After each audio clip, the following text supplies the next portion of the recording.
रीमा उमर साहबा, आप क्या समझती हैं, क्या कामयाबियां आपको नजर आती हैं और चैलेंजेस अहम तरीन आपको क्या लगता है, सब क्या है? Very happy independence day to all our viewers and to everyone on the panel. खुशी होती है, सेलिब्रेशन का वक्त है। और मैंने आज देखा कि सिर्फ पाकिस्तान के झंडे नहीं, फलस्तीन के ऊपर चाइना के झंडे, ईरान का भी मैंने झंडा देखा। अच्छा। तो इस दफा कुछ मुझे महसूस हुआ कि थोड़ी हम डिफरेंट तरह की आज़ादी मना रहे हैं, और ममालिक भी जो पाकिस्तान जिनकी फिक्र करता है, जिनके साथ अच्छा रिलेशनशिप बनाना चाहते हैं, उनके झंडे भी नजर आ रहे हैं। मैं एक एक बात करूंगी दोनों हिस्सों पे। कामयाबी, म्यूजिक, मेरा ख्याल है पाकिस्तान का जो एक माशरे का सोल होता है वो म्यूजिक होता है।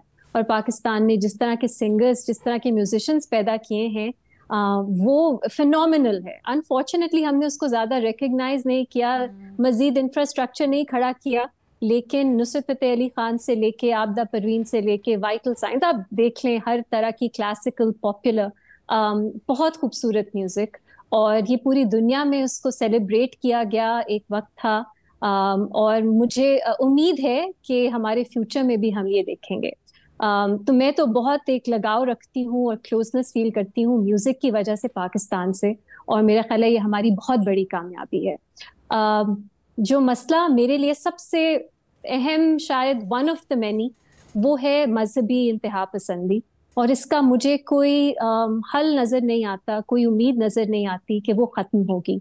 और मैं सिर्फ दहशत गर्दी की बात नहीं कर रही, मैं उस तरह की मजहबी एक्सट्रीमिज्म, इंतहा पसंदी की बात कर रही हूँ जो अब नजर आता है कि बहुत से सिग्निफिकेंट नंबर ऑफ पाकिस्तानीज के अंदर रच बस चुका है। जिससे अगर कोई मेंबर ऑफ पार्लियामेंट उसके खिलाफ बात करता है, उसको डेथ थ्रेट्स आती है, माफी मांगनी पड़ती है। जिससे कोई गवर्नर एक सूबे का नहीं बच सकता, जिससे जो नॉन पाकिस्तानीज है यहाँ काम करने आते हैं वो नहीं बच सकते।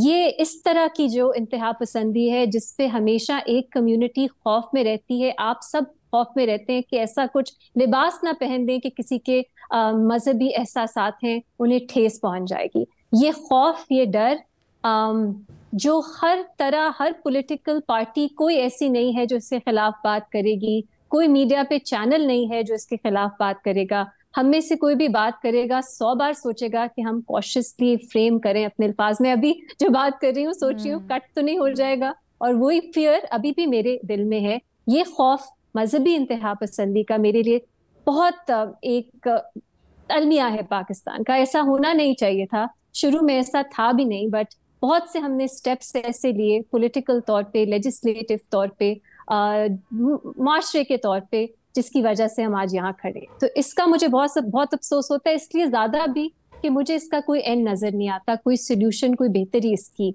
नजर नहीं आती। सो एलिक्विटली पुट रीमा, लेकिन एक चीज़ मुझे बताइएगा, आपने कहा कि आप म्यूज़िक पाकिस्तान की बड़ी कामयाबियों में शुमार करती हैं, क्या समझती हैं दरमियान में एक लैग पीरियड आया था, अभी फिर थोड़ी सी पाकिस्तान की म्यूज़िक को रिकग्निशन मिली है, गो कि उस तरह से फॉर्मल बहुत ज़्यादा हम काम नहीं कर पा रहे जिस तरह से होना चाहिए, लेकिन सोशल मीडिया के आने से एटलीस्ट ये हो रहा है कि नए नए सिंगर्स ना सिर्फ अपना टैलेंट शोकेस कर रहे हैं बल्कि उनको दुनिया सुन रही है। डू यू थिंक कि उतना काम हो पा रहा है, या अभी जिस तरह से हम म्यूज़िक में चल रहे हैं हमने उसको कैपिटलाइज किया है या नहीं? अरीना, काम तो बहुत हो रहा है। अगर आप देखें, बहुत से बैंड्स हैं, सिंगर्स हैं अंडरग्राउंड पाकिस्तान, लाहौर में जहाँ मैं रहती हूँ, अक्सर ऐसी महफिलें हो रही होती हैं, इवेंट्स हो रहे होते हैं जहाँ हम देखते हैं बहुत टैलेंट है। लेकिन उस तरह से स्टेट की तरफ से, जैसे हम देखते थे यहाँ पे स्टेडियम्स फुल होते थे, वो कॉन्सर्ट्स का माहौल था।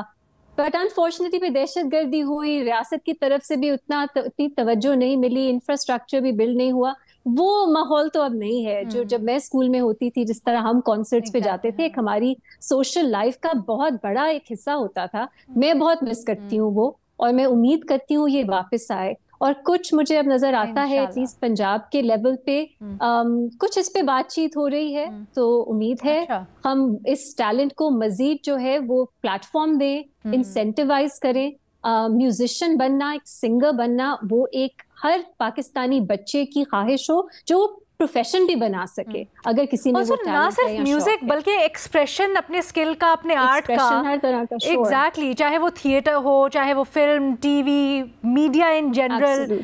ऑल्सो रिक्रिएशन की हम बात करें तो यहाँ पर अच्छे रिक्रिएशन के मौके भी बड़े महदूद हो गए हैं। अब आप देखें कहाँ पर आपको वो प्लेटफॉर्म्स मिलते हैं जहाँ पर आप जाकर खाने पीने के अलावा कुछ और मज़ा, तफरी, शुगल जिसको हम लेमैन टर्म्स में कहते हैं वो कर सकें।